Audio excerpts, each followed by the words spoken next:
Hello, everyone. This is Carol Dimitrov, and I'm with NCGR Las Vegas Stargazers. And I wanted to thank all of you for attending. There are a few students here from the Journey Within Astrology class, so I wanted you to pay close attention to Stephen's work and make sure that you review this video because there's some great information. Stephen is going to be talking about the Saturn Neptune Typhoon, the 2025-2026, that cosmic shift, the confluence, and Stephen is. Oh my goodness, Stephen has so many accolades, and he has received his BA in philosophy, his MA in humanities, comparative religions, and utopian philosophy from Old Dominion University in Virginia. He's been a professional astrologer since 1981, and he was the co-director of the Astrology Institute near San Francisco, California in the 1990s. He's also been the past president of local astrological associations such as NCGR in Virginia Beach and Washington, D.C., and he taught cultural symbology at Hafen City University in Hamburg, Germany, where he also received and is recognized, federally recognized, and I'm not going to say this, Stephen, because it's too big of a word for me, but he received his complimentary psychotherapist designation. And that is a really big, wonderful thing to have on your bucket list. Stephen studied symbology, comparative religions, mysticism, and altered states of awareness. So, with that being said, Stephen also has decades of experience, of course, in astrology, regression, tarot, family patterns, and past lives. And the links for Stephen's information on how to reach out to him is going to be in your mailing. You're going to be also getting it in your recording mailing. And then it's at stephenpoplin.com, his website. And also check out his book, Inner Journey, Cosmic Sojourns, and it's volumes 1 and 2, synthesizing case studies, soul lessons, karma, life between lives, and the Edgar Cayce philosophy. And of course, Stephen will be having that presentation in North Carolina. So Stephen will be talking again about this really significant social and national transition between these movers and shakers of Saturn and Neptune, and the political eruptions, and the popular protest movements. And Stephen, I think you have just so much to say about this, rather than most of them have read the detailed information on the mailing. I think you should just go right into it because I know you have lots of information to cover with us. Thanks. Thanks a lot for that introduction. And it's nice to be here again, talking with you and your group. And it's nice to see my friends out there, other astrologers, near and far, East Coast, West Coast. Yes, my goodness, we have all been watching the news and checking out the typhoon, the winds, the changes, the drama, the theater. And that's just happening in the United States. But of course, this particular alignment is worldwide. And so I'll be talking about other countries, other places too. But it looks like maybe the eye of the storm might be in the US right now. And so, yeah, let's go ahead and talk about the players in this cosmic drama. And we're going to go some interesting places. And so fasten your seatbelts. The players, and by the way, this is something that I've got a couple of these great photos, these AI generated photos. I just ask, various AI options online to why don't give me this and that with Neptune and Saturn. Okay, that's very nice. Now change it over here this way. Now make Saturn the bigger planet, etc. And papa, of course, anybody who's using AI, they're saying, oh yeah, that's just what it does. But I have been playing with it and I go, wow, that's pretty cool. Especially since I've been started teaching when I used a chalkboard. Okay. The players, Saturn and Neptune, so much information. And I'm going to be going back into history because I love the big picture and looking at patterns. And we all, as astrologers, are fascinated with patterns and we pay attention, looking for those things that would show up again, perhaps in a slightly different way because of how the planets are aspecting each other if one particular planet happens to be stronger than the other. And yeah, I've got some photos, images to show just that, but introducing the characters in this cosmic play. Starting off here with Saturn. And Saturn represents responsibilities, boundaries, and structure. I'm going to be reading some of this because I believe there may be others who are interested in the audio version. So continuing that Saturn, and it is its structure that provides a positive framework within which we can build, or it can be a stricture that limits our development and forces us to reassess our liabilities and assets. What needs to change? And we are looking at big changes, right here, right now. Saturn was Chronos in Greek, and I'm thinking of Chronos as in chronology and synchronicity, and that reminding us of time is of the essence. What do you do with your time? Do you use it or waste it?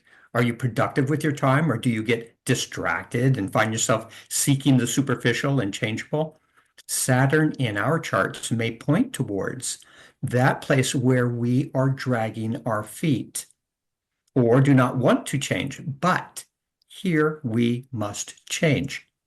It is here that we meet our worries, fears, and phobias. It is here where we meet our challenges and eventually find our strengths. When we resign ourselves to be here on this planet with the limitations of time, 24 hours in a day, seasons, and all the rest, then we can learn to go with the flow and do what is appropriate at this time in our lives.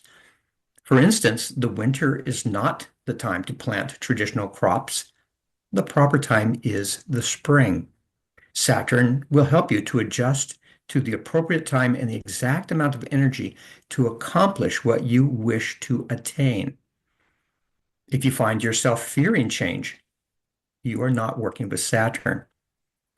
Let go and let God. There are greater forces at work here. Breathe. Is a taskmaster and will reward all efforts in good time.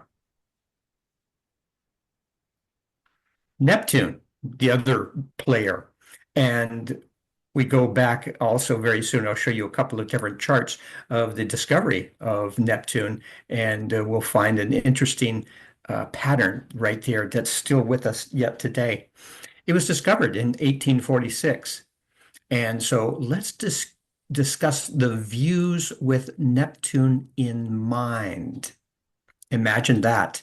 And perhaps as I speak about Neptunian things, my voice and my cadence might change, and I might start drifting off in other directions, but you have to know something about that planet.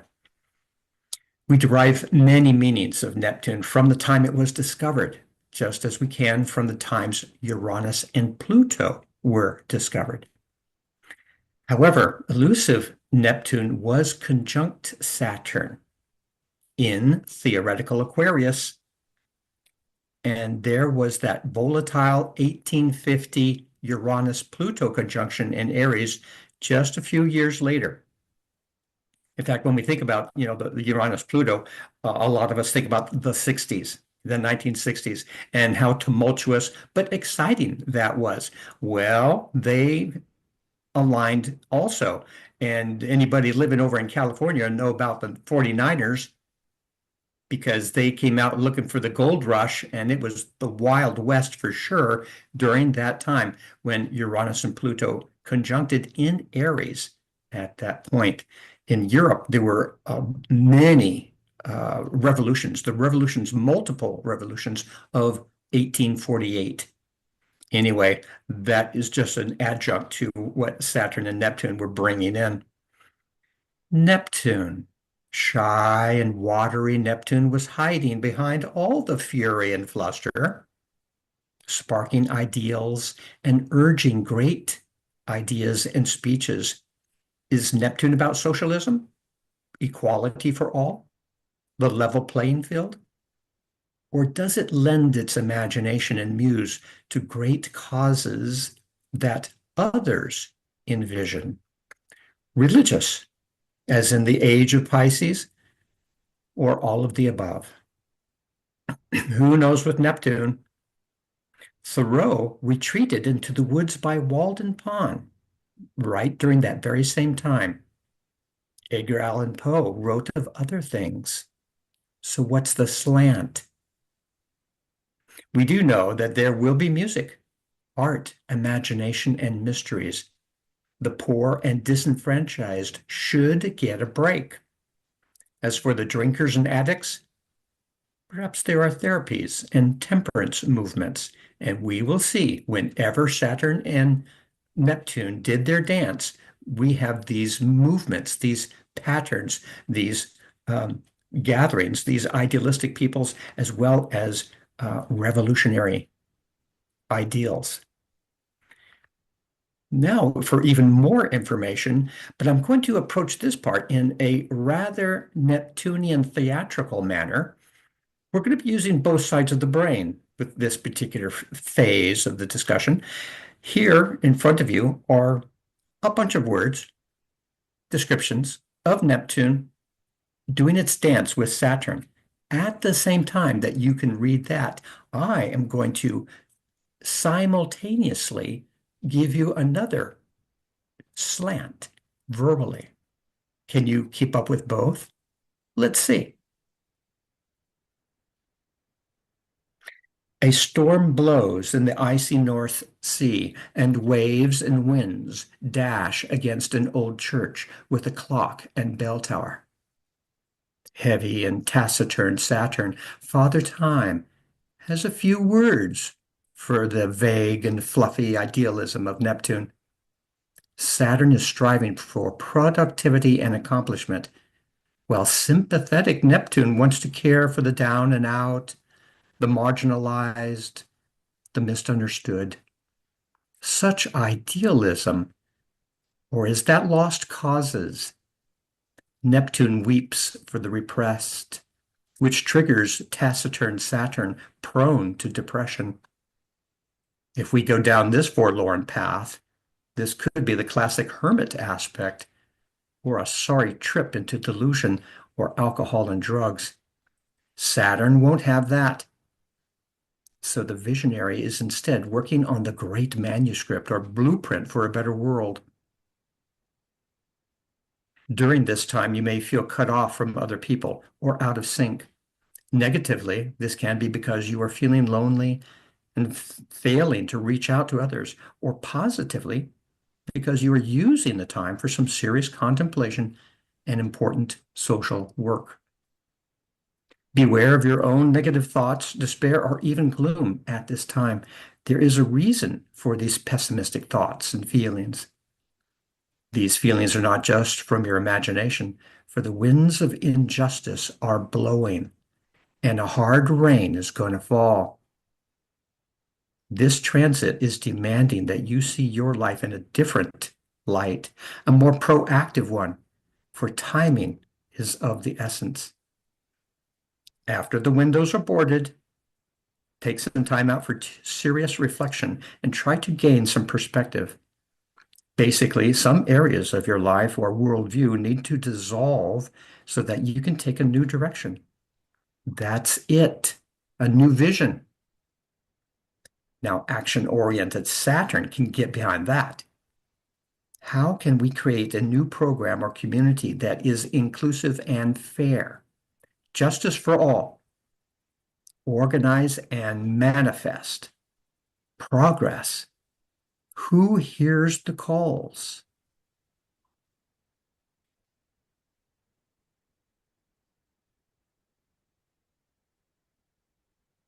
And so there is this cosmic dance between these two very strong archetypes. And here we have both of them, Neptune, Saturn. And you will see as I go along and I talk about actual incidents when they aligned, whether they will be conjunctions. I have a couple of squares, oppositions too.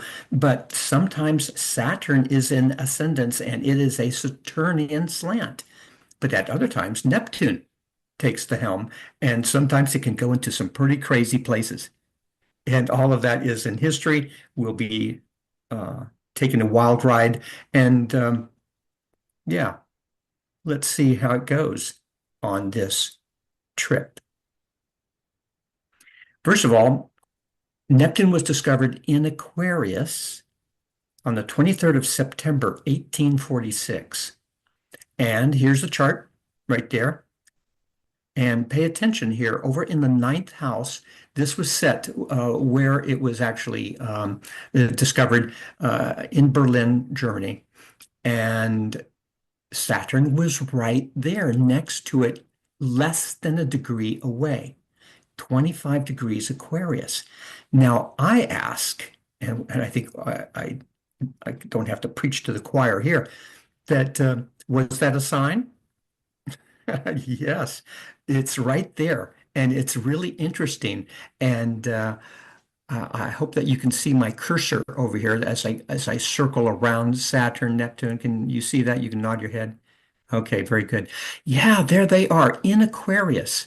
And as far as I'm concerned, we are in the Aquarian age. I count that from when the planet Uranus was discovered.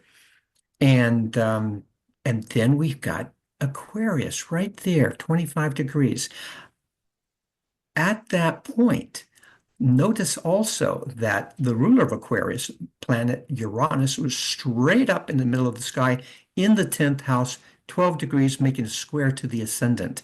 So I think that too is an indicator, a prognosticator of what we may expect with these two conjuncting. They're not doing their dance alone.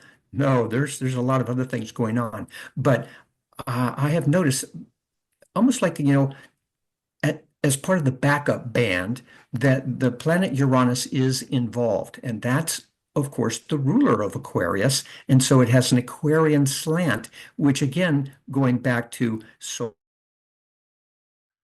close alignment. And also notice over here that the when in the time of that discovery, here is the sun at 0 degrees Libra. And we know where the conjunction is going to be happening, this year and next. It's opposite 0 degrees Aries. And so I'm feeling that this particular inception chart, the discovery chart, is going to be very significant. And it's going to be giving us some more information. I just want to point out those couple of different things that square with Uranus. I'm sorry, Uranus, please, please, mercy, mercy. Um,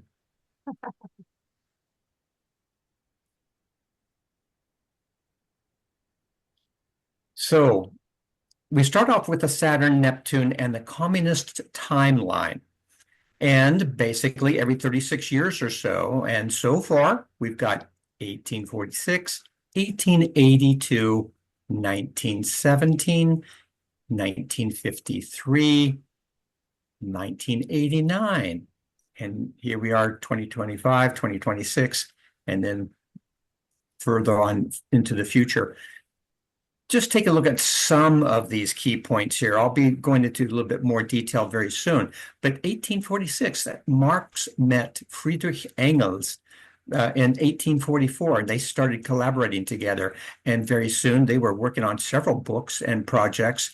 Marx was kicked out of Germany at the point, and they went over and studied in England for a while and collaborated. And soon the Communist Manifesto was composed. And then it was published, and it was the communist movement, which, by the way, recognizing that Neptune also deals with large religious institutions and organizations.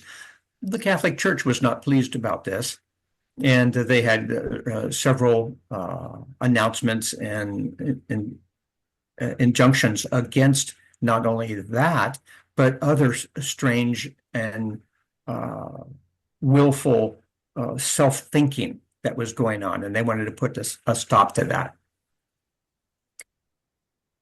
Another thing that you'll notice here also, remembering that we're talking about the energies of Neptune and Saturn, what was also happening in the growing young United States was Texas and manifest destiny. And within a short amount of time, they were going all the way over to the Pacific coast with that sense of the manifest destiny. And think about when Neptune gets infused with this ideal of what it can be, and then Saturn says, okay, good, let's do it. And it is a manifest destiny.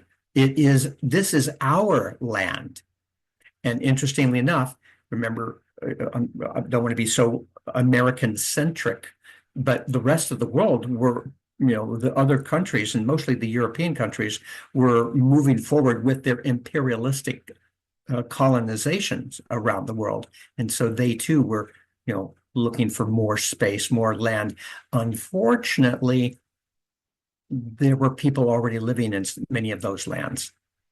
And so we're going to be seeing that as part of this dynamic. And again, back to the Neptunian belief system that says, well, this is really meant for us, and we're seeing that even right now as they align, kind of the self-importance or the best should survive. And unfortunately, that has been the European dynamic for a while. But that, of course, was when Neptune was discovered. Another cycle, another conjunction later, and that was in Taurus, 1882, 1883. Coincidentally, Karl Marx died in 1883. And then we had anarchists and revolutionaries form the International Working People's Association. What a coincidence, right? But right on cue. And meanwhile, this is where another slant on these two, when they get together, ingenious things can happen. And Thomas Edison, developing electrical dynamics in New York City, he flipped the switch, and that is essentially the official beginning of the electrical age. And FDR was born at that point. So he too has got that particular conjunction in his chart, in his natal chart. We take another deep breath and go to the next cycle when they conjunct again. That was in 1917. And what a time that was, of course, 1917. The First World War was already occurring. That was from the Saturn Pluto conjunction in 1914. And the world was at war, and it was just chaos. But the interesting thing about that, and I'll get into that, some details about that a little bit. The warmongers were typically the monarchies and the rulers and the kings and their courts, and many of them were already families. I mean, they were all related to each other. And remember, this imperialism was moving them all towards, them wanting to get as much as possible. And so they were stepping on each other's toes. And so basically, a small group of people, got the whole world involved with their disputes. And it was a terrible chaos, and terrible things were going on, including mustard gas. And by the way, that'll be yet another Neptunian sort of things, liquids, solutions, gases, as well as medical innovations, also connected with science innovations and microscopic discoveries and so forth. All of that's connected to when Neptune and Saturn get together. In that particular time, this, having set up the idea that it was really, the rich man's game, and it was very lopsided, and they just were quite greedy. Looking back on it now, I can't say that there were, like the good guys and the bad guys. They were all pretty much the bad guys right there. World War II wasn't the same way, but in the First World War, they were just, quite greedy. And the interesting thing about that was there were many revolts, insurrections, and mutinies. The people, the soldiers, did not want to fight. Then we had something also special. And again, think of Neptune here with Saturn, with that belief system of Saturn, but with the Neptune, the Marian apparitions of Fatima, Portugal. And the belief a strengthening of the Catholic faith, because here again is Mother Maria showing herself. JFK was born that particular year, and he had something to contribute later on. But he too, as a person, he had to take medications and pain relievers. He wasn't immune from Neptune. The next cycle comes around 52, 53. Stalin died. That was so major. Here, the Russian Revolution, 1917, the Bolsheviks, the overthrow of the Tsar, and then the whole communist dynamic there of 1917. And then, Stalin takes over after a short time, and then he dies, 1953. That, again, big shift in the communist world. Interestingly enough, Gorbachev joined the party that particular year. And we know he was going to bring the Soviet world to its final conclusion. How interesting that is. It was the Cold War. The Korean War had just ended. North was communist, the South was capitalist. Also, Vietnam was cooking with France still trying to hold on to its possession. And how about that? Vladimir Putin, born 1952. So he's got that conjunction also in Libra. And then Xi Jinping, born the next year, but also in that particular conjunction. The ruler of China. The next cycle comes around another 36 years later, 1989. This is where, some of us can do our own recollections of what were you doing at that point, but we know what an amazing time that was. And talk about a typhoon, storms. I mean, it was just amazing what was happening week by week during, 1989, 1990. The Cold War ends. It was the fall of the Berlin Wall. That was really quite amazing. Then the two Germanys then uniting, the popular uprisings in so many places, very similar to 1917. People just wanted their own country. They wanted to have self-respect and a say in how things were running. They tried that in communist China, Tiananmen Square, and that was repressed, that was put down. But the Iron Curtain and the Soviet Union would fall within a year. And the world has never been the same since. But again, what an interesting coincidence during that time that these two planets get together and all that happens. And of course, we see, I found a couple of interesting people born here, Daniel Radcliffe, and anybody who knows about the magical stories there. And so here's an actor, playing this magical role from his young age. And the phenomenon of Taylor Swift, who was actually a dynamic in this last election. I don't think Trump was very pleased with her. But here is a singer-performer with a lot of power. And but she, of course, is really recognized for, doing good in the world. And then now they come again right here, right now, 2025, 2026. And did I write the word fiasco? Oh, I'm sorry about that. But the realignment of nations and loyalties is what we're going to be looking at this point. Anti-government protests, which happened in each of the previous alignments, by the way. But we've got like a special focus now upon the billionaires, the plutocracy that's going on here right now. China seems to be winning its stare down with Trump, but then we've got Bernie and AOC as visionaries at this time. Ideals. The two planets, when they are working well together, are dealing with greater ideals. And this blue piece here, I came across it in my sojourns in a museum in Spain about a month ago. I took a picture of this. I said, wow, isn't that pretty interesting? Because people here recently have also been aware that we've got Pluto in Aquarius, and it was in Aquarius when they had the French Revolution. So we've got those winds blowing also.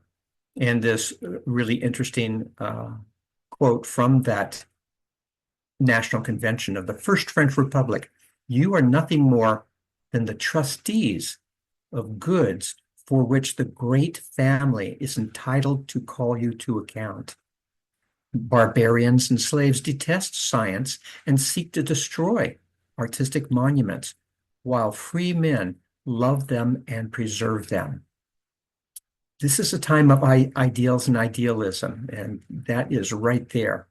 In the meantime, Peter Kropotkin, definitely a socialist thinker, you can see he was born in 1842, so right close to when Neptune was discovered, but he obviously has that in his chart. Competition is the law of the jungle, but cooperation is the law of civilization. And those are some of the ideals that we could be or should be looking at this point. Through my studies, this particular list is what I came up with after analyzing what's going on and weighing what happened exactly historically when they came together, and they came up with this particular list.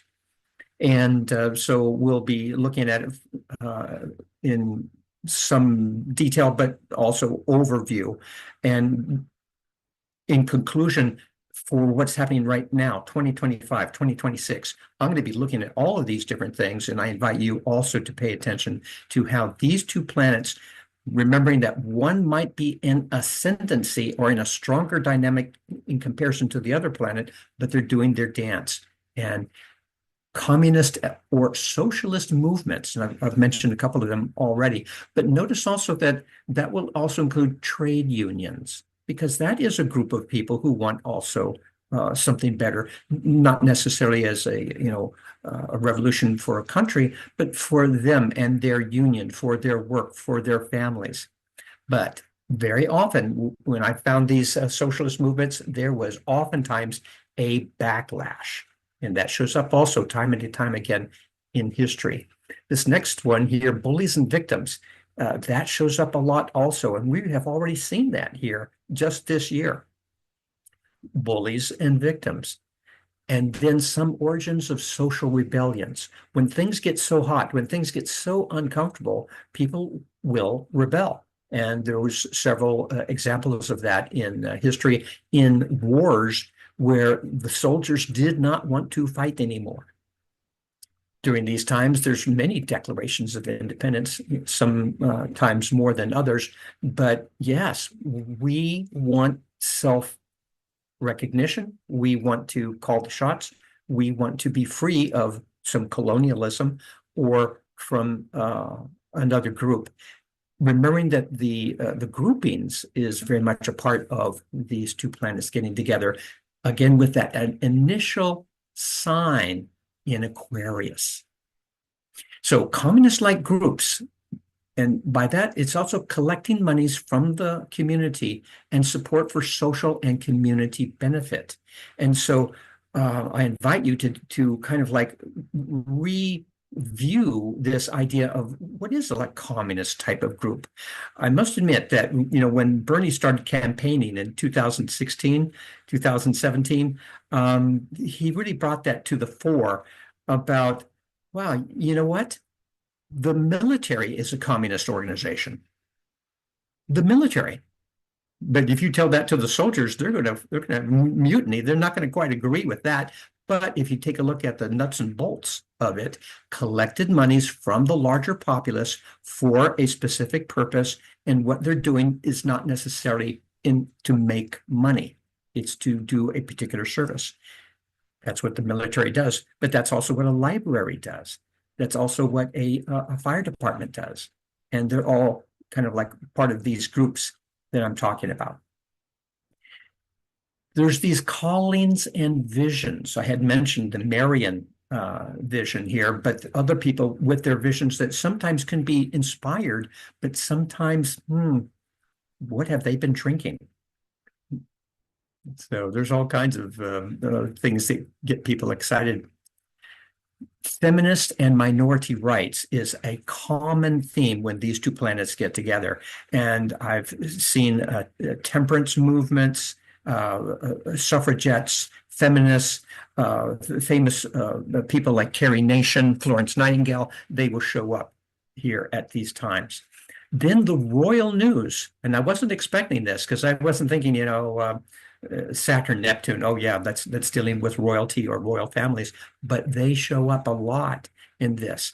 And I'll be making a case also that very much like the military, that public monies are gathered, but it's for the royals. It's for a group for them to do what they do. And some of them, let's say, as in England, they say that they're it's for the public good and it's good morale and public functions and things like that. But it's an old story, and it again shows up whenever these two planets get together.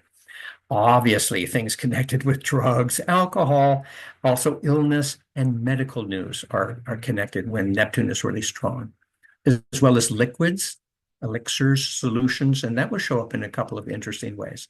No big surprise, maritime loss, but sometimes winds, and thunders and floods and disasters, natural sorts of things. But yeah, there are ships and sailing and mysteries happening out on the shaky seas. Then we have the crazy notions and called the mental illness news. And I've collected some really crazy stories of all kinds of people with their different ideas. And then one category here, one for the books. It's like, what the heck is going on? But we'll see how that shows up here. And then interestingly, time and space. Saturn is involved, and time and space, including time zones. And even here recently, they've been talking about, should we still keep the daylight savings time? But in the past, they have dealt with the Gregorian calendar superseding the Julian calendar when these two planets got together. And then picture time also shows up. And that is, again, with perfect between pictures with Neptune, images with time, Saturn. And so movies. And nowadays, of course, modern technologies and the World Wide Web, they show up when these two comes together. But now we're also talking about a special alignment because they are aligning in Aries. And so now that is going to be brought into this particular focus here in 2025, 2026. And the cardinal fire, key traits, decisive, zealous, audacious, but at the same time, uncomplicated, optimistic, enthusiastic, outgoing. There's that childlike exuberance that can be found, innocent, but revved up, sometimes self-absorbed, narcissistic, impatient, inspired, inflammatory, intuitive, perceptive, bold, expedient. And we're seeing individuals, with their personalities, showing up quite strongly that way, jumping to conclusions, freedom, loving, autonomous, pioneering. There's a little bit of the off-the-wall humor, that also is part of this the fire energy, this Aries. Stubborn or quarrelsome if challenged, and we're seeing that in the news almost daily. When thoughtless, reactive, or even destructive, that's the energies going on here. Now, when Aries is strong or significant in a chart or horoscope, life is best viewed as a challenge or as an adventure. Your expression is active, spontaneous, and assertive. and you seek autonomy and freedom of expression, curious and exploring. You need to learn patience and restraint. There is an immediate sense about you that things need to be done and time is wasting. Let's go already. Anybody has strong Aries in their chart, or somebody with a strong Aries? Anybody guilty of stuff like that? So classically, this is a masculine sign, regardless of your gender.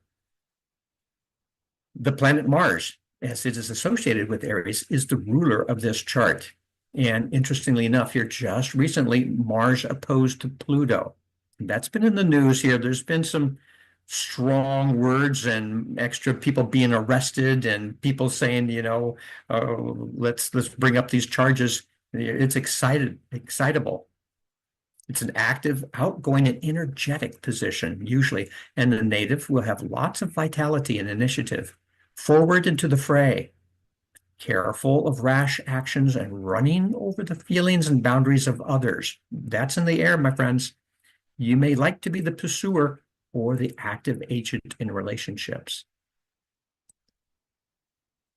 And here, recently, Neptune entered Aries, the 30th of March. And my goodness, I mean, we had that immediately, that big earthquake in Myanmar and emergency situations, and that was, almost immediately on that. There was also many different thunderstorms and flooding, all in the Kentucky, Tennessee area over here in the east, and that lasted for several days. But here, taking a look at this chart, recognizing that I set this up for Washington, D.C., and obviously, you take that alignment and put it in Germany or China and so forth, and the houses will change, the planets will not. But here in Washington, D.C., Pluto up there, straight up in the sky, and we're dealing with a plutocracy. It's happening right now. And that is then squaring the ascendant, the persona, even the reputation, how the United States is appearing to the world has got a square to Pluto. It's my way or the highway. Huh? Look also down here. We've got Mars here at 23 degrees Cancer. And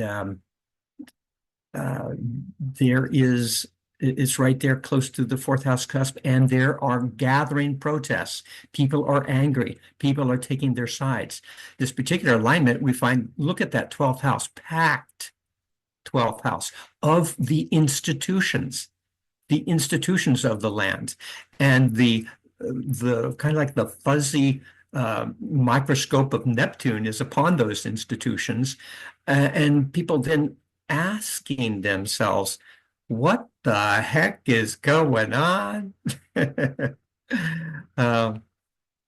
On one side, we've got quite a few planets in Pisces, and with that comes idealism, confusion, but also this belief system. Some of them, believing that, well, if Trump wants to be a dictator, what's the problem with that? Meanwhile, others here moving more towards Aries, the Aries energy, saying, well, not on my watch. That's not going to happen. And obviously, different opinions happening with all of this. But that brings us to that really interesting dynamic that, again, Neptune going into Aries. And I've just, talked about Aries as an extra flavor of what's going on. We go back in the history of when the last time that Neptune went into Aries. And here it was, April 13th, 1861. And any of you history buffs out there, what a time that was. Of course, it was the Civil War. But what is really interesting is the day. The day, it was like exactly instigating the Civil War in the United States. It's just amazing how precise that is. And as this is, set for Washington, D.C., again, coincidentally, look up here at the top. Here is the planet Uranus. It's always kind of like doing this little sneaky number over here, but it was also in that very same place when the United States was formed in 1776. Not only Uranus, but Mars also in Gemini. How about that? Here was the sun in the eighth house.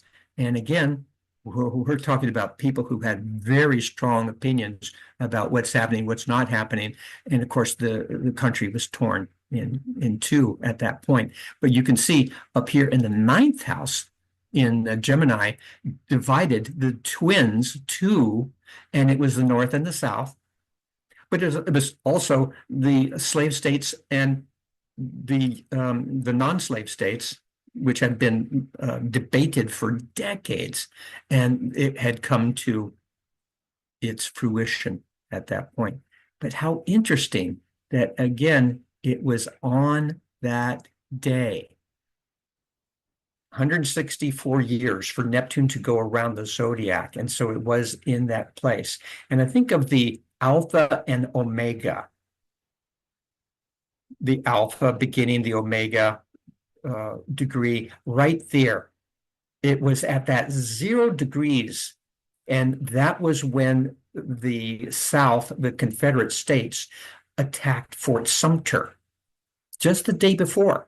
And then the next day, that's when Neptune went into Aries. One day later, but Sumter was already happening, and the troops were called. Things were getting real. The country was divided. 84 years young. You see that number 84, and you know that's a Uranian return. Interestingly enough, at that point, in the months leading to that attack, remember that this is almost like an omen for us Americans. When Neptune was leaving Pisces, going into Aries, like it is right now, the southern states were seceding from the Union. The Pisces dissolve and dissolution, traitors and detractors, convinced in their own distorted views that slavery was fine. We like it that way, and we want to expand it, in fact. Notice the parallels here, 2025.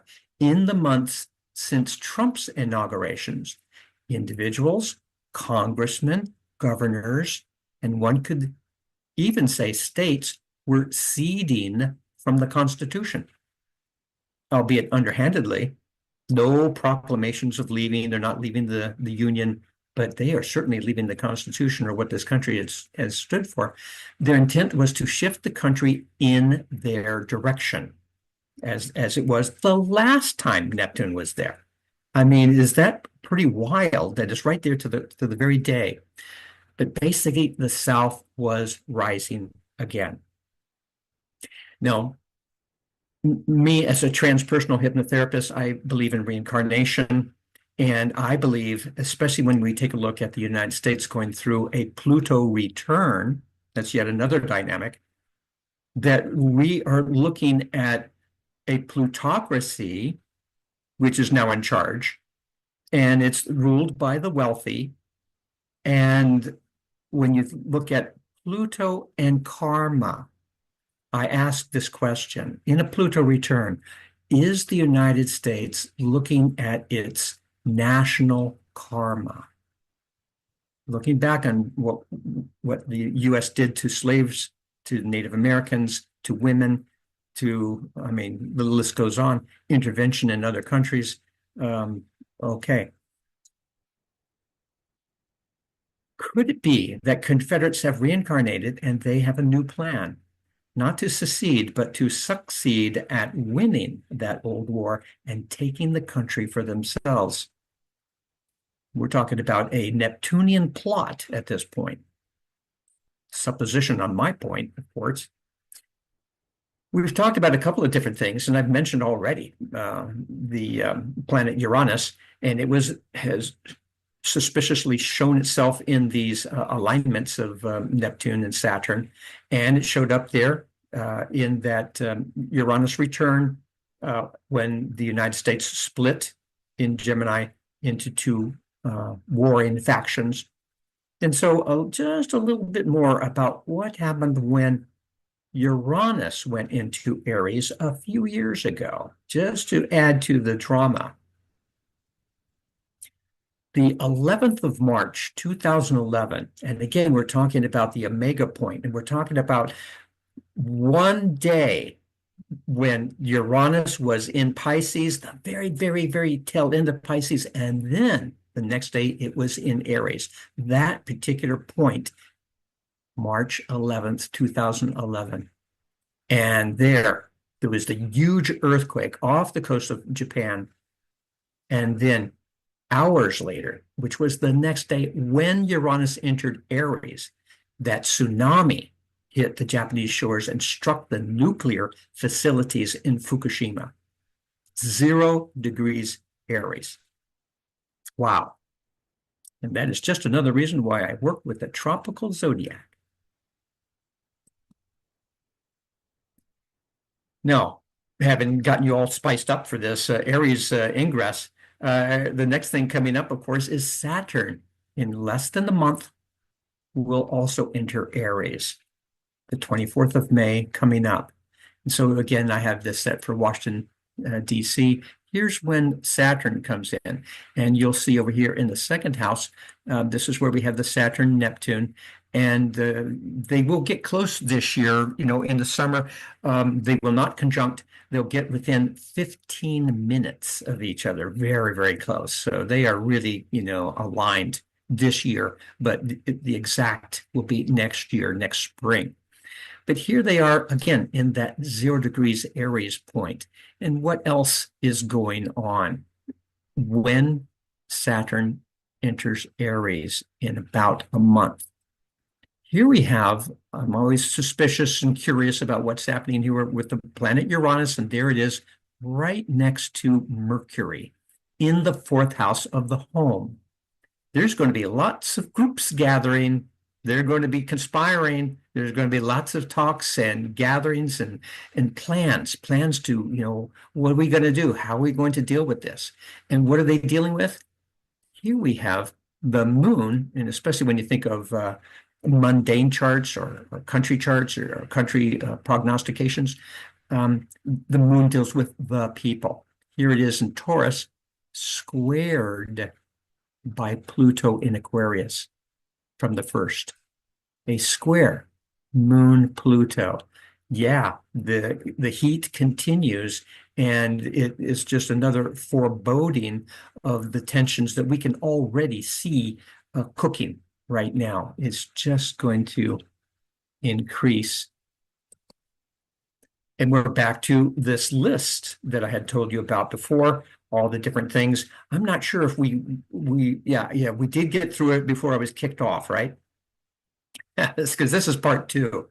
And we're talking about the Made 2 it through the planets. list. Yes. That's right. We got through the list. We're going to be taking a look at this in interesting ways now. A little bit more of a close-up. Some of the different things that happened. The communist or socialist movements in June 1847. It was the first Congress of the Communist League. What a coincidence.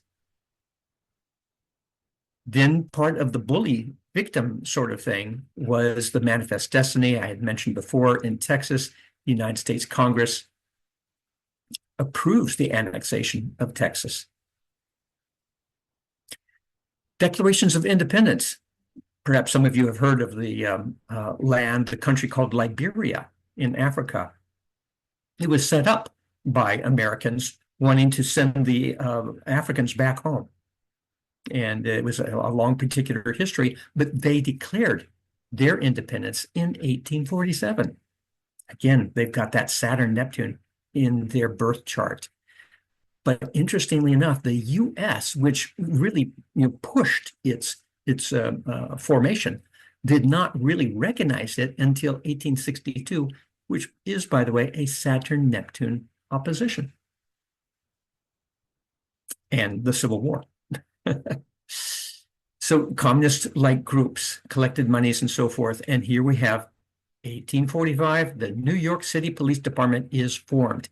And that's just another example that I had mentioned before of when you think of communist or socialist, you don't typically think of like a police department. But when you think of how it's formed, gathering the monies for the public good, and specifically they are doing a good or a service for the community, that's what socialism is about. And we've got these smaller examples like that, like any fire department or police department. But that's just another time when they came together. The callings and visions. And 1846, the Mormons were moving off towards the Great Salt Lake, led by Brigham Young. He had a vision, and he had started basically a neo-Christian offshoot. We're going to find later on that the Baha'i faith was also inspired and connected to the Saturn Neptune. I make this next jump, and it's actually a Saturn square Neptune, 1854. And the Republican Party has this Gemini Pisces square in its chart when it was formed in 1854.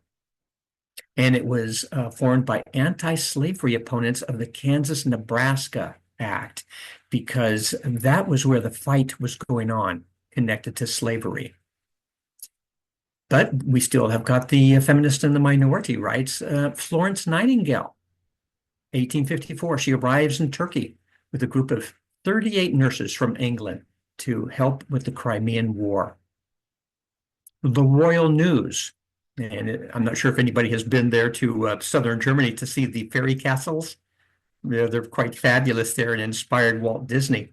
But he was born there. And again, I was not looking for it, but I just found that royals would typically have something significant. Someone would die, someone would be born, there would be someone who would take the lead, be crowned during a Saturn-Neptune alignment. I did not expect it, but that's what I've seen. And so there again is the socialist perspective on royalty, which I've already mentioned, tribute. But again, talking about Neptune, classically, we've got these drugs going on here. But medical news, 1854, an epidemic of cholera in London kills over 10,000 people. But Dr. Snow, which could be Mr. Saturn, traces the source of one outbreak that killed 500 to a single water pump. And so now we're talking about the scientific method, validating his theory that cholera is waterborne. And so the starting point of epidemiology, right there in a Saturn-Neptune alignment. Here was the world's first oil refinery in Romania, 1856. Coincidentally, when those two get together. Then we jump to the next alignment, and it's a opposition. And Saturn opposed Neptune, the Libra Aries dynamic, the maritime loss that I had talked about. Now, this, of course, is the Civil War. So when it's wartime, I really did not want to focus upon, ships that were sunk because it's a war. That's just going to happen. But when there is no war and we've got these maritime accidents, and there's quite a few examples of that, then we say, yep, there's, an unfortunate alignment of Neptune hitting Saturn. But we've got this really interesting and kind of strange story that I think from 1863, the Battle of Shimonoseki Straits in Japan. The U.S. sloop Wyoming engages the Japanese fleet, and it was one of the first engagement between the elements of modern navies. But then you have to ask, what is the United States fighting in Japan during the Civil War? What is that story?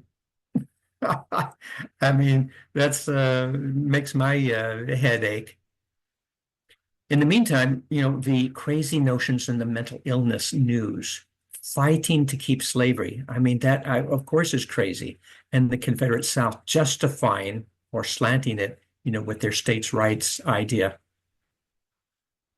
And then one for the books, like interesting things that happened during these alignments. 1864, while the Civil War was going on, um, James Clerk Maxwell presents his paper, A Dynamical Theory of the Electromagnetic Field, to the Royal Society in London, treating light as an electromagnetic wave. And I think, again, of the vibrations, the high vibrations of Neptune with the science of Saturn. And I've seen that again many times when they get together. So it's not all doom and gloom. There's some great things going on, innovations, discoveries, and also in time and space. And I've talked about the time zones in the past, but here was something in 1853 when they had that earlier square.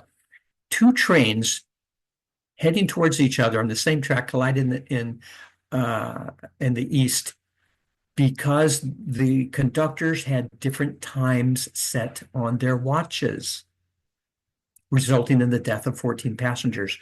Railway schedules were coordinated in New England shortly after this incident. It wasn't until later that the railroads got together, again during the Saturn-Neptune alignment, and said, hey, we need time zones. I mean, we need to all get on the same clock here, and it just happened during, again, when Saturn was involved. Here we have Abraham Lincoln. And again, I was talking about the Civil War. And so, yeah, Abraham Lincoln was involved with that, as well as him with his Emancipation Proclamation for, the freedom of the slaves. And of course, his sacrifice for his country. And here he is also born the same day as Charles Darwin, which I've always found very interesting, because we're going to find later that, it was a square to Saturn Neptune in the 1920s that they had the Scopes trial dealing with the Darwin idea. And it was called the monkey trial. But here with Lincoln, just a couple of interesting things, a very close conjunction of Saturn Neptune in Sagittarius. And he's really known, of course, for his brilliant speeches and talks and the way he expressed things. And there it is up there in the ninth house. And then here he is as a double Aquarius, which makes a lot of sense with him too. And unfortunately, we can talk about Mars in Libra, which is a theatrical sign in the eighth house, and that's how he died, going to the theater. And even if we take a look at his Uranus, it's up there. It's the ruler of his chart because it's Aquarius, and it's up there stationary right there on the cusp between the ninth and the eighth. And his legacy, I mean, there's just so many levels that one can take a look at this and the Saturn-Neptune alignment. The next square, 1872, and picture time. They were, from the very beginning, they were making photographs. It was the camera. It was magical. And they were making improvements, and every time that they got together, whether it be a square or a conjunction or so forth, there would be these improvements in visuals. And here in 1873, the International Meteorological Organization is established. That's the big picture in the sky. Back to the communist or socialist movements, 1872, trade unions are legalized in Canada. And Canada's in the news this week, isn't it? It's they too are standing for trade unions or on the perhaps the right side of history. As the contrarians, 1873, the League of the Three Emperors. This is where the royalty get involved again. They decided to get together, Austria-Hungary, the German Empire, and the Russian Empire in an alliance against radical movements. Meanwhile, the Catholic Church, whenever these two planets came together, they are also acting against those radical movements, free thinkers, bullies and victims there. And this I found, I knew this in the past, but I was just reminded of it sadly again when I was doing the research for this, that, the American Indian wars during the Civil War, they were simultaneously, not only did they send a ship off to Japan, but they were fighting the Indians, the Native Americans. That was during the Civil War. One could probably sign up and say, where do you want to fight? You want to fight the South? You want to fight in the West? But here we have again, the American Indian Wars in this particular Saturn square Neptune, and it just kept on going.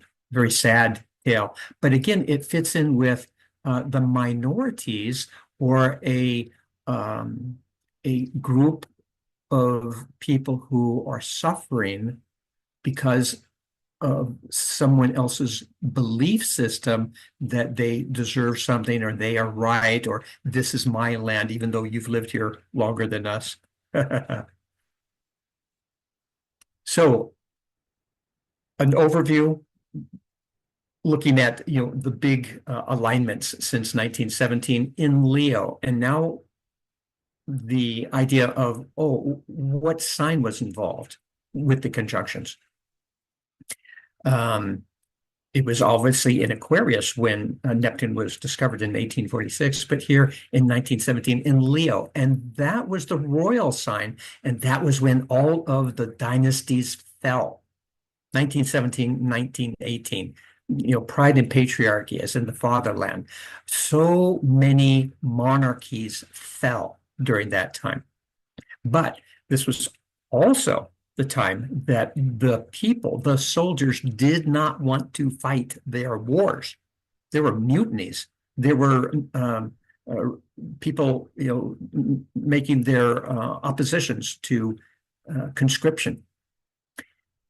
We moved into 1952, and it was in Libra. And that particular dynamic, even though it would also point towards, politics and some of these other lists and characters, but look at the Libra dynamic of people and relationships, personalities and connections. Elizabeth takes the throne. Stalin dies. Khrushchev takes center stage. People, it was all happening there, very Libran. And the Cold War. That's not an active war. It's called a Libra war. But then the alignment was in Capricorn in 1989, and that was definitely political. And the capitalists basically won that. The Soviet Union fell. The communist countries had a tough time. China, which oftentimes appears to be more Capricornian. In fact, I think of communist China as some of the best capitalists in the world. It held on to its power, but so many other countries just changed. They shifted. They found their independence. They broke away from the Soviet Union. The masses wanted autonomy. And now here we are today, 2025, 26 in Aries. And so new starts, individualism, personal freedoms and rights, aggression and reaction. The protests are already starting, but remember, it starts off with the individualism. And who has like Mr. Personality? We can't say a positive personality, but pure personality is Donald Trump, and that is, it's so like Aries' first house, but he's got Mars conjunct ascendant in a fire sign. some of the highlights of that Leo alignment there, just to talk about some of the Neptunian dynamics to it. The war to end all wars. It was talked about like that during the war itself because they said, oh, it's not going to get any worse. This has to be it. Boy, were they wrong. But here we have again the mustard gas, biological weapons, terrible sorts of things. Millions of people died, millions injured. And that initial war excitement, Leo rising, I mean, not Leo sun, the war excitement at the beginning. Oh, I'm going to go out there and it's going to be a great, adventure. And that quickly faded because it was not fun. The Russian Tsar and family, not only was it an abdication, but they were shot, they were killed, and the Bolsheviks, the communists, took over. This, by the way, is the beginning, 1917, of the propaganda in the Western world, and especially in the United States. You don't want to be like the communists. You have to be more capitalist. We are the right ones. Look what they're doing over there. So the propaganda, again, both sides of the story. What's happening in Russia, same time what's happening in the other countries as reactions. Strong personalities, Leo personalities, Vladimir Lenin, Woodrow Wilson, Lawrence of Arabia. Wow. Stories and books and movies. But then this is a terrible happening, but an interesting kind of strange thing, the Spanish flu that killed way more than the First World War did. I think it was like 10 million died, in the war itself, but 50 million to 100 million people died with the Spanish flu that happened right after it. And of course, right after it, because of the war, things were dirty. Things were a mess. It was poor nutrition. People were exhausted. They were emotionally drained. And so they were very prone, or let's say weakened, when that Spanish flu came. And it was called, and still called, the Spanish flu because the warring nations did not want to lower morale with the news of this illness on the front. But Spain wasn't involved with the First World War, and they called it as it was. Oh, we've got a flu epidemic. And so it's called the Spanish flu. I've mentioned the Marian apparitions and in Fatima. And one of the things that evidently Maria told the children was that danger will come from the east. This is 1917. And how interesting that is. Some famous, important people born that year, that time: John F. Kennedy, Indira Gandhi, Ella Fitzgerald, Arthur C. Clarke, as interesting personalities. Here is another way of looking at things, and take a look at this chart. This is from the Archetypal Explorer, and I was turned on with this via the work of Richard Tarnas. And it just maps out the planets. So this is 1916, 1917. So right here in the middle, on the left-hand side would be 1916. And when the planets get together, right-hand side then is 1917. And the Saturn conjunct Neptune is right here. See my cursor right there on the right-hand side. And I use actually a 5-degree orb. Some people use 15 degrees, but I want to really see the difference and when things happen. But of course, if you expand that, it's really quite strong here. This is Saturn conjunct Neptune, but this is also not the exact conjunct, but it was when they were together again early in 1917, again during the Bolshevik Revolution. And then some of the interesting alignments there, all connected to the First World War. We don't have time to get into some of them, but it's worth looking at. And this, of course, is recorded, so you can, at your leisure, go ahead and pay attention to this very useful, interesting chart in the future. From that first time, some wisdom from um, Louis Brandeis, Supreme Court Justice, who began his tenure when they were together in that conjunction. And so he was a brilliant justice and philosopher. And he said, we must make our choice. We may have a democracy, or we may have wealth concentrated in the hands of a few, but we can't have both.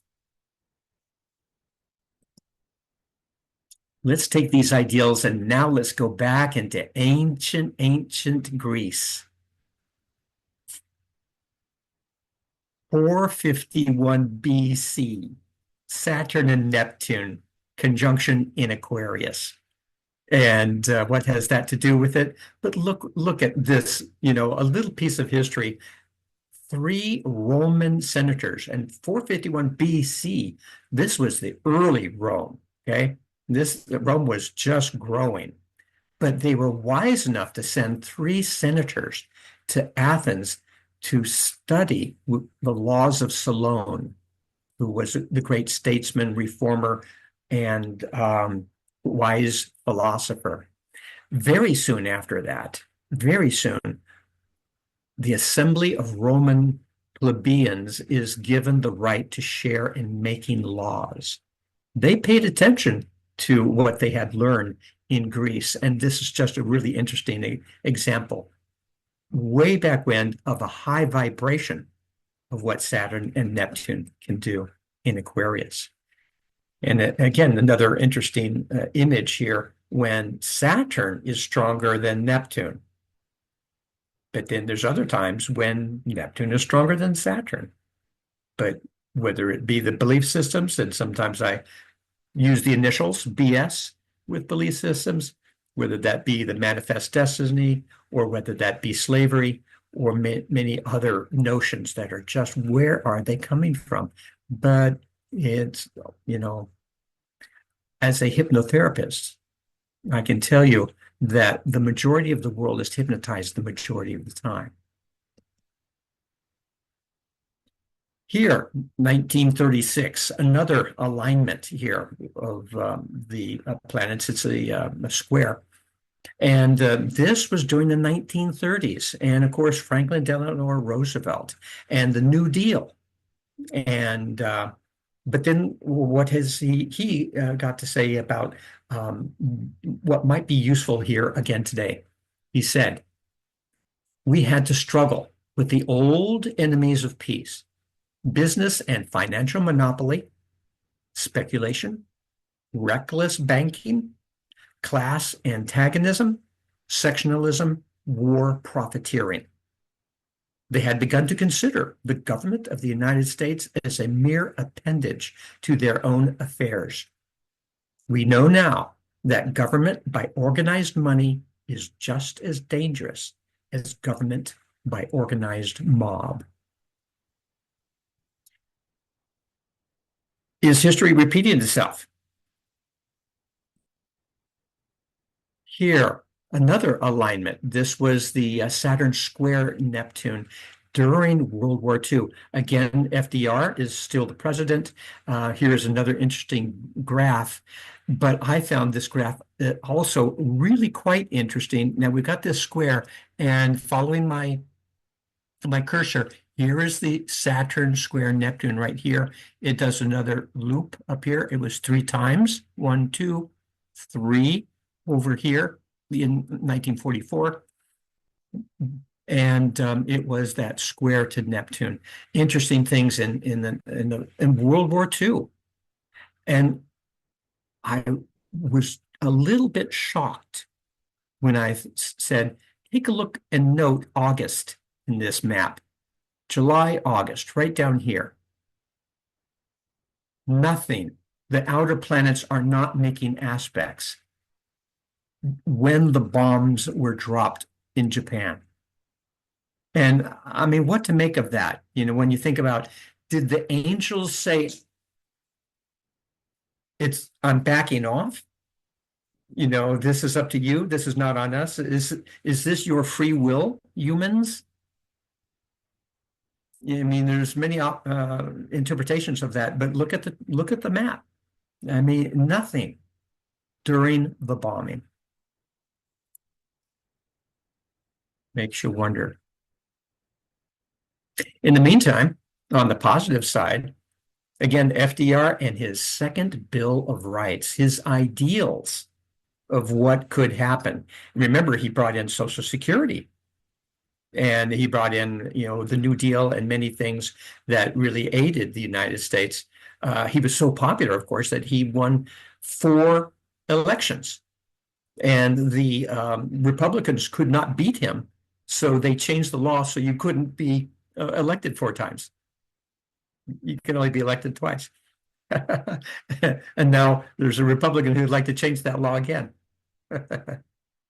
But FDR's second Bill of Rights, the right to employment, the right for adequate income for food, shelter, and recreation, a farmer's rights to a fair income, regardless of the weather, the vagaries of cycles, freedom from unfair competition and monopolies, the right of decent housing, adequate medical care, Social Security, and education.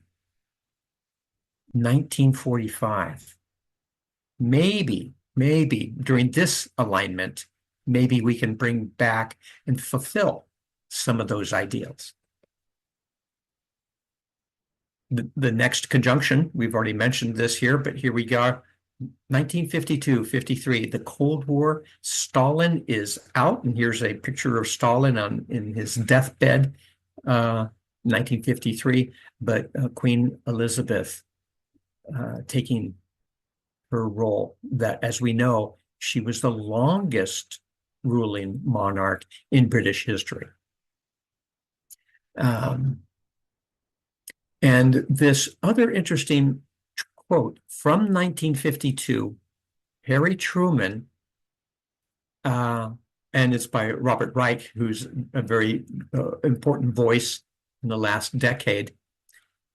But Truman said, socialism is what they called public power. Socialism is what they called Social Security. Socialism is what they called the growth of free and independent labor organizations. Socialism is their name for almost anything that helps all the people.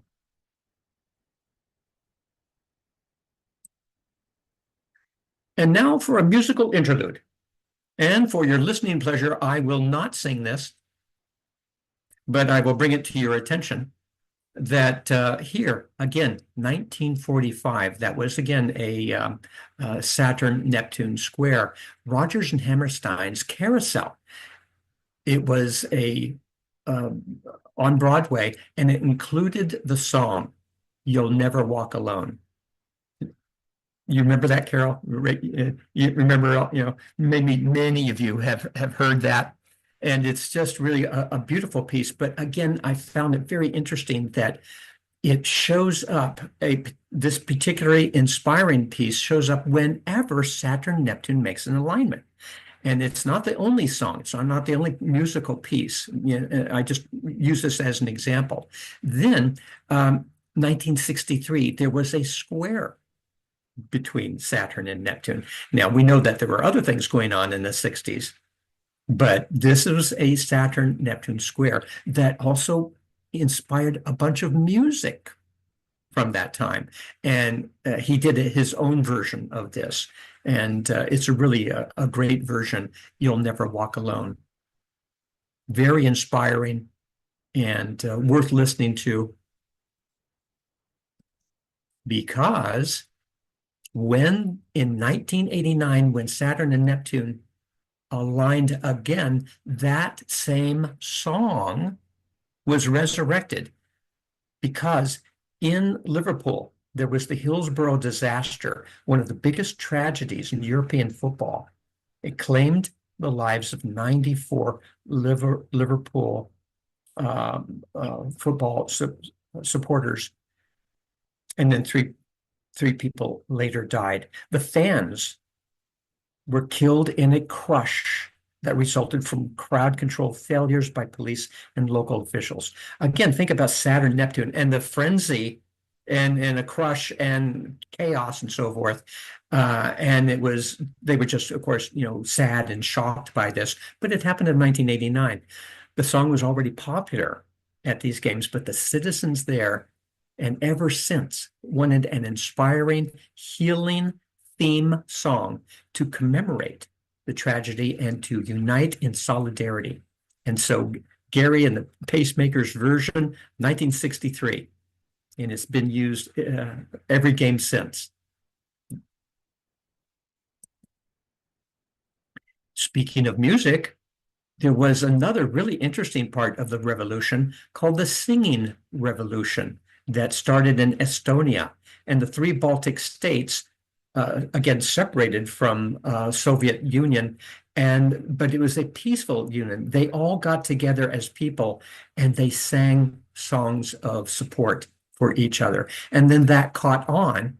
And then came here this wonderful thing called the Baltic Way. They're called the Baltic states, Estonia, Lithuania, and Latvia. And they had a hand-to-hand gathering along the highways all through three of those nations, I believe for 600 kilometers. 2 million people holding hands in solidarity saying, we are free. We are no longer going to be bossed around, subjugated by the Soviet Union. Inspiring, huh? Other things here in that last conjunction. And here's a picture, by the way, of Neptune from 1989 by Voyager 2. Besides having the singing revolution in the Baltics, the Velvet Revolution in Czechoslovakia, the solidarity movement in Poland. And remember the tank man in China, in Tiananmen Square, when he came up there with his briefcase in front of the tank? Amazing and inspiring. But think about that, an individual inspired by the Neptunian desire to inspire other people and the strength of Saturn to say it stops here. In Denmark, 1989, legal same-sex relationships. Then there was the United Nations panel on climate change that we're still dealing with today. Also look at the first global positioning system, GPS, right there. That's a game changer right there, as well as the World Wide Web invented by Tim Berners-Lee while at CERN. The world will never be the same. What innovations from that time. Yes, there were 24 global positioning satellites there in starting the GPS that we know of today. And now here we are, 2025. And here is an important image here from the inauguration, and that's the Episcopal Bishop Marianne Buddha, or Buddha. I'll say Buddha. And how brave and how strong, but what a divine Neptunian inspiring blessing she gave for that. She was really the voice of conscience at that point, and yay for her, and a great lesson and inspiration for the rest of us. And again, Bernie's still there. He's been nice and constant, fighting for the little guy. And so there he is, Medicare for all, changed my mind.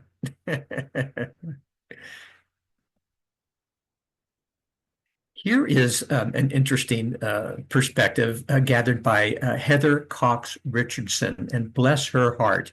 She is such a light in the storm these days, a professor of history American history specifically, and just she goes through the information almost every day and gives us a brief summation of what's happening and why, who did what and when. She's really great.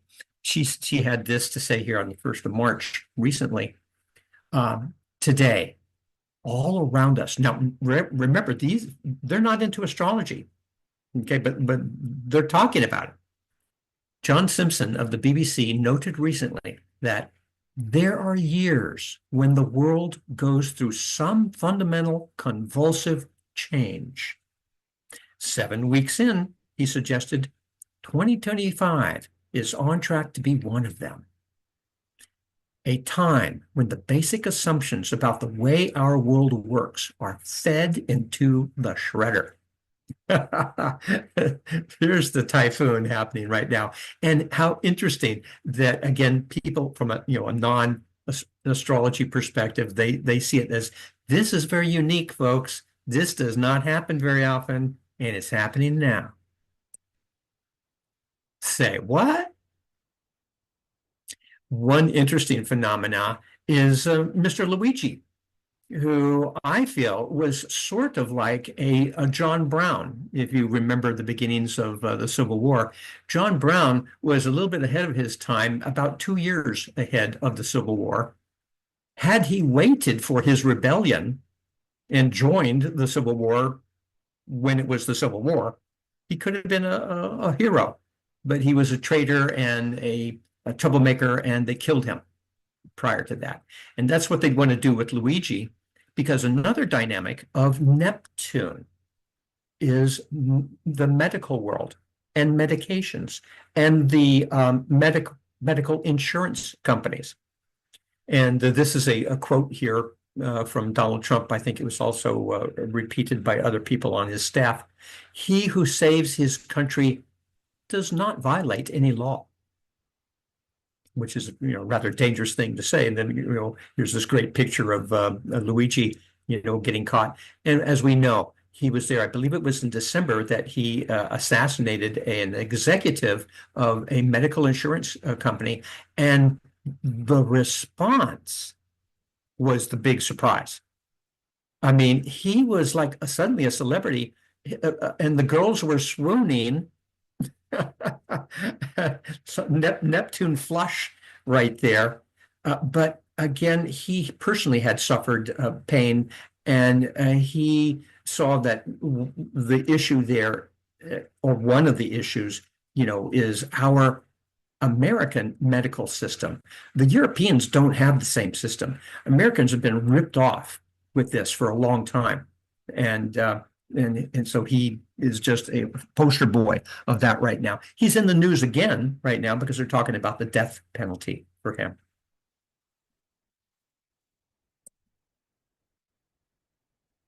Here we are moving towards the 2026, and here is the conjunction here set for next spring, 2026. This is February 20th.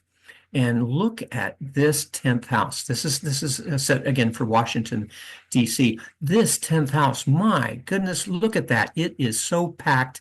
Half of it, again, in Pisces, and the other part there, including the moon in Aries. And wow, so it's, again, that division right there. Neptunian Pisces, idealism, and thousands of points of light. Lots of idealists, lots of people really striving to do the right thing, including, watch for music and inspirations and art and movie and stories and films, documentaries. All of that's going to be happening. It is happening. People are cooking up that stuff right now. And are we going to be surprised to find Uranus involved here?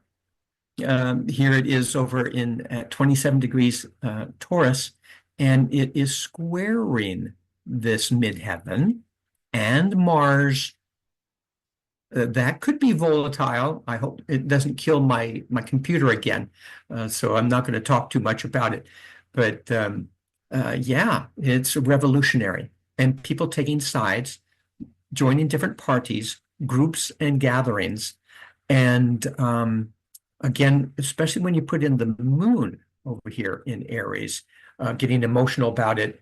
And with, I feel, a movement forward where individuals, and some of them are starting to be seen right now. They're starting to show up, including here, Pritzker, just yesterday, I think, the governor from Illinois, with his rallying cry. I mean, what a great speech that was. And he wasn't on the radar a week ago. So this is very Aries.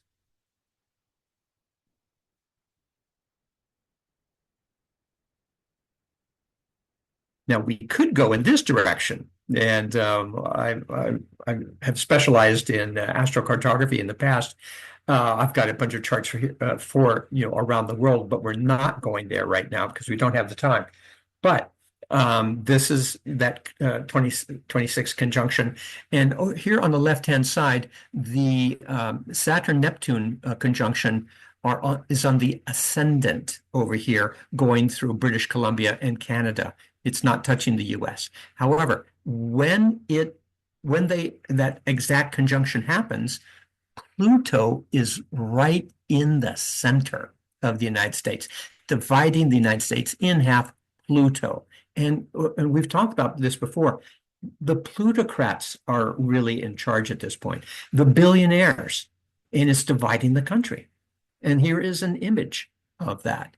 Something else that would be incendiary here is Mars. Here is Mars over on the east here, going through Virginia, North Carolina, New York, going up here into Canada, down through Cuba. Mars, that could be volatile. These are some hot spots, and they're can be seen and calculated around the world.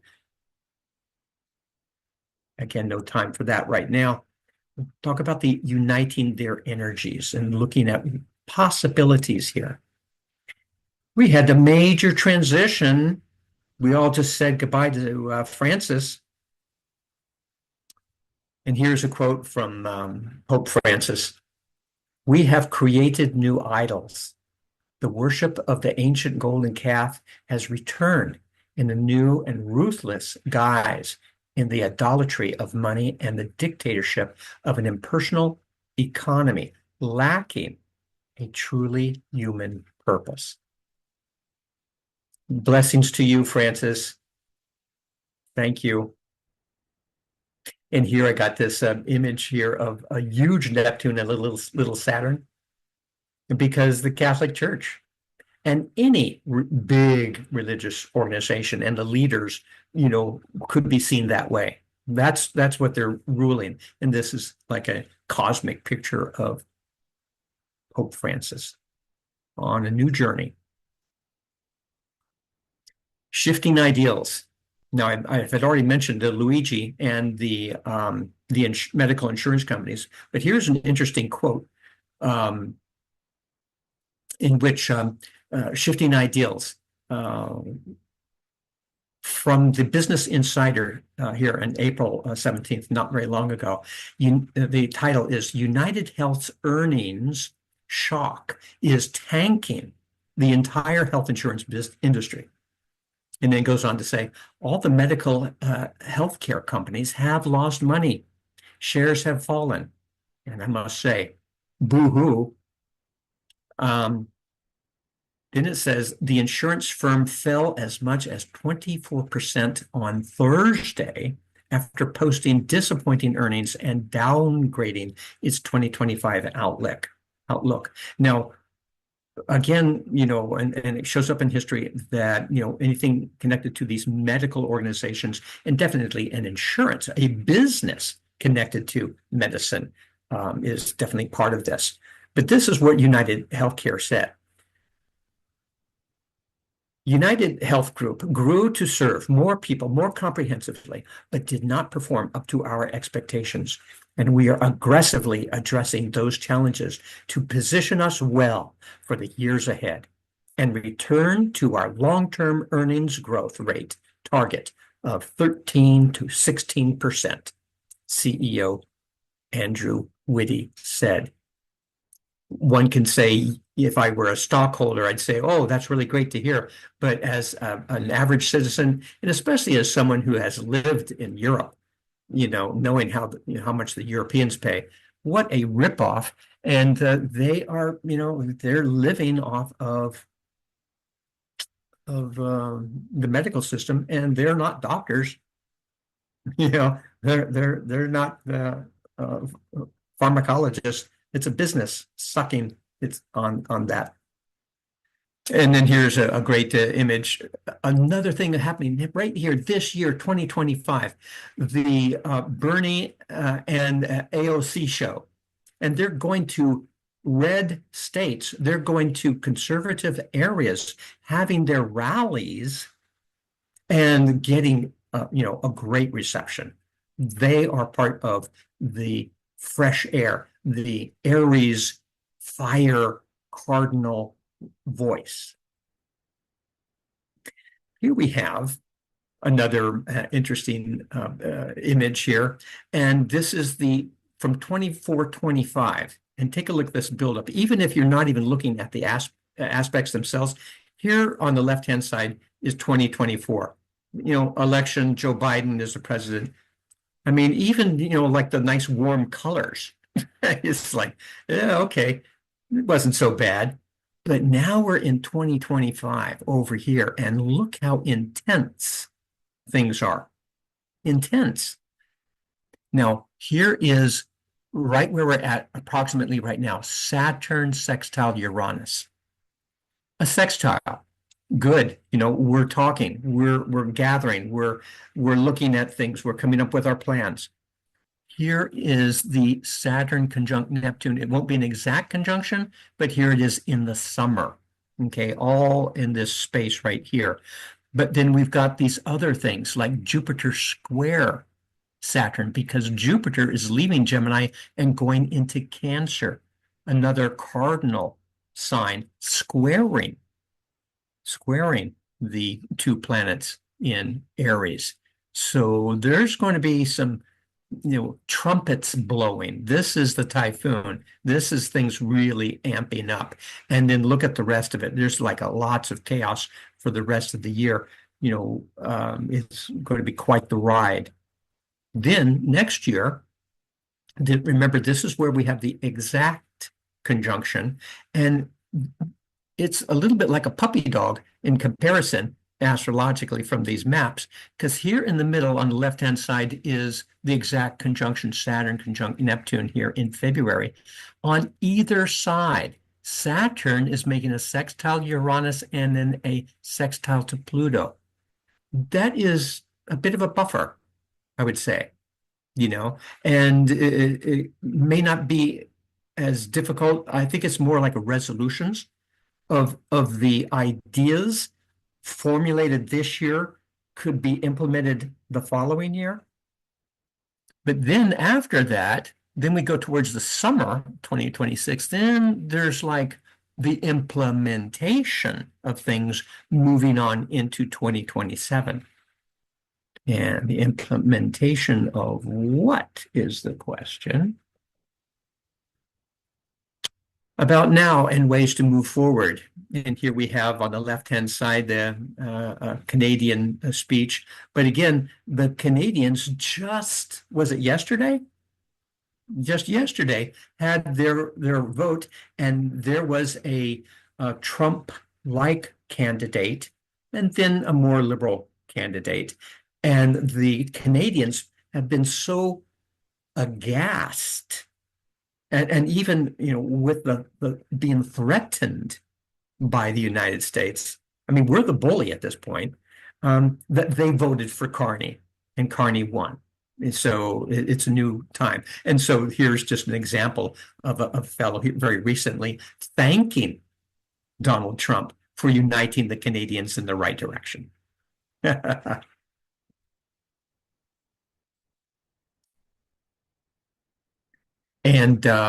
And then again, a quote here by Bernie Sanders: "Democracy is one person, one vote, and a full discussion of the issues that affect us. Oligarchy is billionaires buying elections, voter suppression, and a concentrated corporate media determining what we see, hear, and read. And so he's, again, right on task. Newsflash. This is, again, very recent and, just yesterday, a Sri Thanadar, came up with the impeachment resolution against Trump, 7 different rules.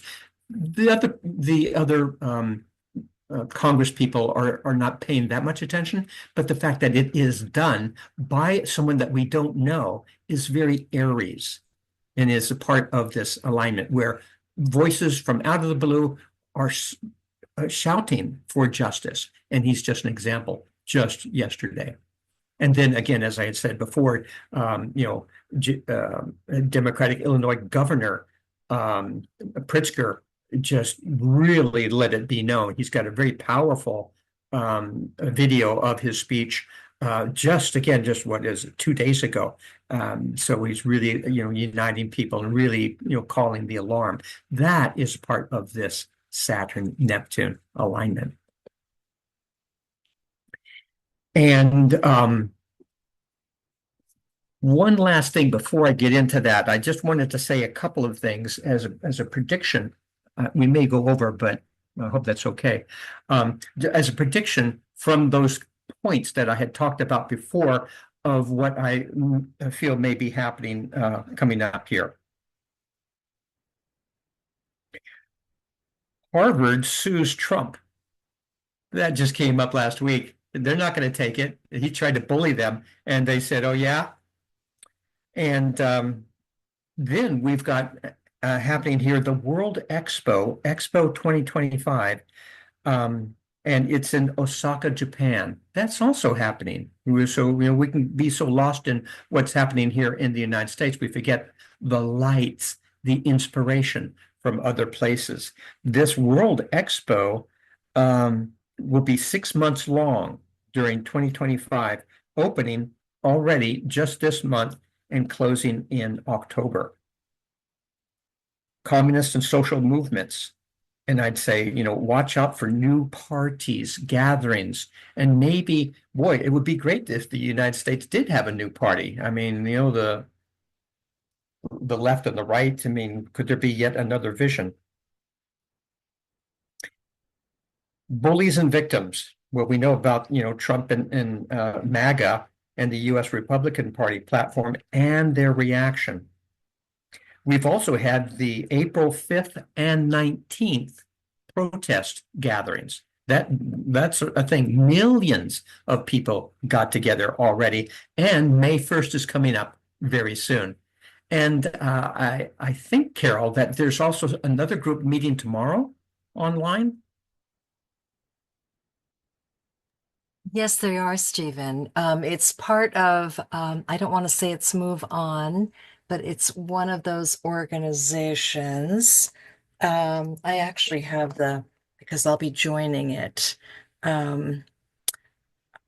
It is, let's see. It's Oh, an it is online Move event, On. It right? is Move On. Move on. And it's at 8 o'clock Eastern time. And so you can go to the Move On website if you want to. There's going to be a lot of great political speakers. It'll be a webinar. So, Very yes. good. Yes, yes. Mhm. And it looked very interesting and really quite perfect for this time. Yeah, yeah. Yeah, Tim Walz will be speaking, and a lot of the different, I think Jeffries will be speaking, different leaders will be speaking in the Democratic Party, if anyone's very good, interested. good. And Yes. we need those voices. So on the bigger picture, I'm looking at Russia and other places that will probably have a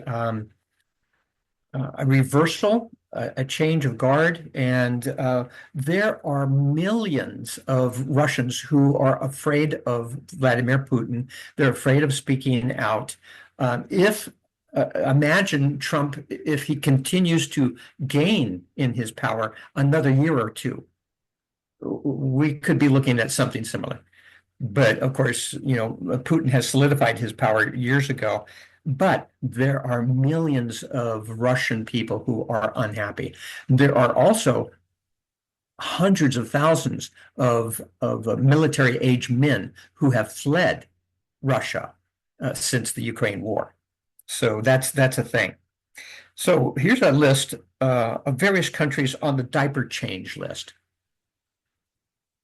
The USA, Russia, Ukraine, Myanmar, North and South Korea, Hungary, Turkey, Serbia. Turkey and Serbia right now are having revolutions right now. Belarus, Iran, Yemen. Yemen shows up several times when Neptune and Saturn aligned. And so it's sensitive, just like Russia is sensitive to these two planets. Israel, Haiti, Congo, Kenya, Sudan, and some Latin American countries like Venezuela, Cuba, Panama, and El Salvador, a place where the United States has a gulag. Then one might ask, with all of these international shifts and changes, might there be refugees, migrations, and mass movements, or human Neptune floods across Saturnian borders? In the meantime, of course, Trump is sending people to foreign prisons, which people have been making the parallel to what Germany did, sending people not to prisons in Germany, but in Poland and elsewhere. The other groups, the American healthcare system, I've already mentioned, and it would be great to copy a Scandinavian model. Bernie is fighting for that and other ideals with AOC. Which industries and big businesses will be nationalized? And again, not thinking about the United States, but worldwide. That's, again, a part of these two planets when they get together. There will be, of course, the usual screams of communism, but the younger generation is not so affected by that old bogeyman. As I emphasized here, community libraries, aid organizations, and even the military are basically common, communal, communist in essence. And then the callings and visions. April, just this month, several synagogues in New York have refused to host Israel's far-right national security minister, Itamar Ben-Gvir, during his visit to the United States, as well as other prominent Jews have been speaking out against right-wing Israel. In the feminist minority rights, and The Handmaid's Tale is a worry due to the religiously indoctrinated conservatives. And then the DEI, I mean, that is an assault front and center. And of course, minorities and women, are, we're back to The Handmaid's Tale again, huh? Yeah. In the meantime, with the royal news, I would be on the lookout for changes of the old guards. For instance, Charles, he's got cancer. Who knows what may happen very soon there. And of course, his brother and the drama around Prince Harry. Is he still a prince? There are several other monarchies spread across the globe. Anachronistic. Thailand is shaky, for instance.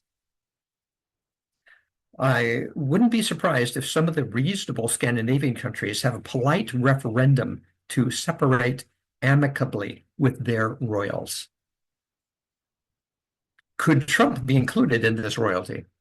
I think he would like to. He even recently said, oh, he'd like to be the Pope.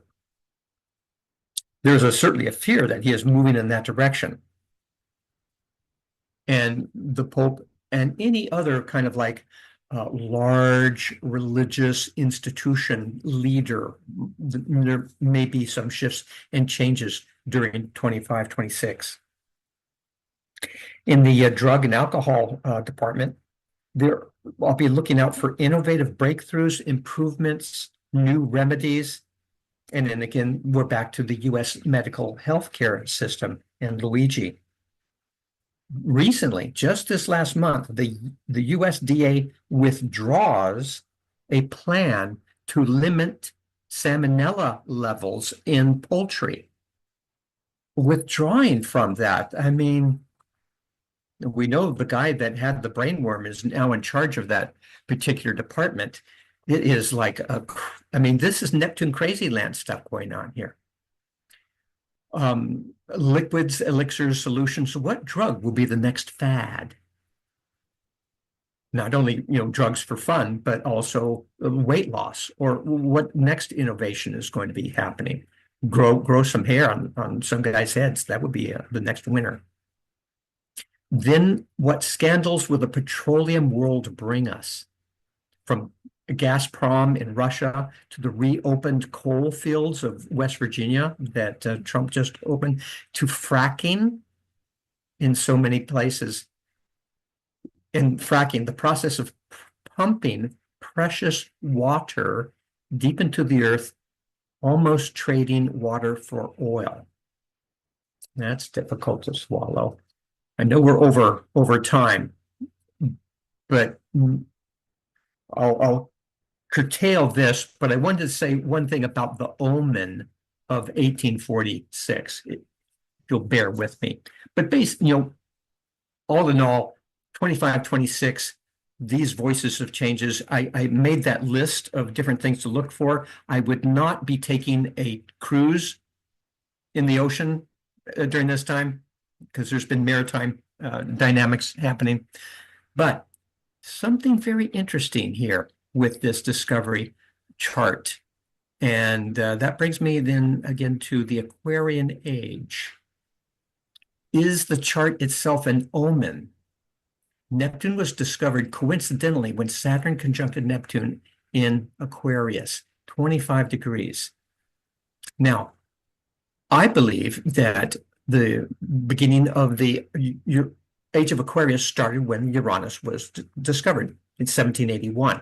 So that would be not the year zero of Aquarius, but 30 degrees Aquarius, because remember, the precession is going backwards. It's preceding, okay? So each age is 2,160 years. The age of Pisces ended in 1781, which would be 30 degrees Aquarius, as I said. Every 72 years is 1 degree in the precession. So we precess the 30 degrees from 1781 back to where Saturn and Neptune was in Aquarius, which is basically between the degrees of 26 and 25, which is 288 to 360 years, because that's 1 degree, 72 years between them, calculating from the discovery year. 1781 plus 288 years is 2069, or 26 degrees Aquarius. Precession Aquarius. 1781 plus 360 is 2141, and that's the 25 degrees Aquarius. And the conjunction of Saturn and Neptune was between them, moving backwards. So rounding off, the promise of a good and just society with Aquarian ideals will occur or gel between 270 and 2140. Personally, I'll have to reincarnate again to witness this. And I think I will.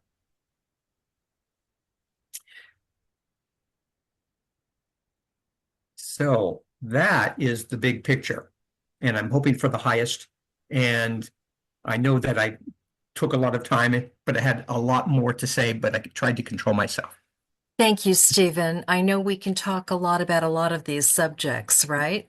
Yes, yes. Yes. I do have a few. And those of you that are staying on, I appreciate it. And for those that had to jump off, they can always catch up where they left off. Let's see. I just want to very, very, very quickly. Sue had mentioned your reference to the royals reminds me of what we've seen for the USA Chiron return historically. That is, that the presidency is a big focus, much as you relate to the royals. And it makes me think of Aries as leadership, especially combined with Saturn. Thank you for your insightful historical points, very revealing and inspiring to consider all of this. And that was from Sue Minahan, which, by the way, Sue has a great program, a radio program called Talk Cosmos. Be sure that it's on YouTube. Be sure that you like it and listen in. She's got some great insights. So thank you, Sue, for joining us. Christina also writes for 1953 Libra conjunction, add relationship connections. The DNA double helix structure was a breakthrough. Yes, good point, Christina. She also writes that Luigi's suffering through the medical system is from Saturn, painful back, structural misalignment from birth, and his immersion in the Neptunian system brought out a hero martyr type complex or task, she wrote. Very good. True. And then, yes, Christina, she also writes fracking, very Saturn Neptune injection of liquid chemicals to break up rock formations. Yes. For Um, profit. Yes, for profit. We'll add that. Stephanie writes, was brilliant. Thank you. Thank you, Stephanie, and I hope you join us again. Um, Dr. Lourdes Viaro, she is our vice president of our chapter, and she writes, wow, thank you so much for sharing all of this and connecting the symbolism and history with the astrology. While it is anxiety provoking, it also is reassuring to see the cycles and the patterns. Yes, like we say, history repeats itself, right? And you cannot make this up. Yeah, yeah. So I think that is all of the messages and chats, and I got them in just for the recording's sake, just in case. And any last minute words for us, Stephen? Um, uh, Besides tighten the seatbelt. that's right. Besides the seat belts and don't take your cruise ship trips. But I'm a natural optimist. I've got Jupiter-Uranus conjunction. And the the sense, that we could really get bummed out if we looked at the negativity, not only in history but also with the presidency and with MAGA and so forth. As I said, I believe what is going on here is karma, national karma. And it's a Pluto return in the United States, and we do not have a very attractive history. There's lots of terrible things that have happened in these shores, and lots of victims. And so I think that we're seeing that. Even years before with these shootings of innocent children in this land. I mean, it's I also related that in a reincarnational manner to imagine Indians, Native Americans just in their tribe minding their own business, and then came the cavalry. And it's a variation of the same thing, innocents just being shot, and it was no fault of their own. And I remember Obama almost like monthly giving an apologetic speech about, oh, here's another shooting, and this is not us. We're not like that. Yeah, we are like that. It's sad. It's sad, but true. Um, so I'm hoping, like with any karmic growth, that when we really get the message and we say, we really do have to change ourselves, and may we learn the lessons and do better. And Yes. if we can, as a nation, if we can do that, we say, yeah, wow, let's do it right this time. Then we've learned even the ugliness of this time and of the retribution that we're actually visually seeing in the news almost every day. Yes, yes, that level of consciousness and shift is so important. And then Linda our president of NCGR, says, thank you, Stephen and Carol. What a great presentation. Thank you, Linda, so much for coming and joining us. And be sure, again, I will put down the information on your mailing for you'll get the video link and you'll get information if you're not a member of NCGR, how to join NCGR. I'm also going to put some information about some of the special interests research groups for joining that. And Linda's shaking her head. Yes, do that, Carol. And and oh, Christina says she did want to ask about Ceres as part of the Saturn ingress to Aries with Saturn and Neptune. Do you have any quick words of wisdom on that, Stephen? Are you referring to Ceres and where it's placed during these alignments? Yes. With these, the Ceres is part of the Saturn ingress to Aries on 5/24/25 with Saturn and Neptune. Mhm. Probably have to look at that a little bit I have to more, look at maybe. that.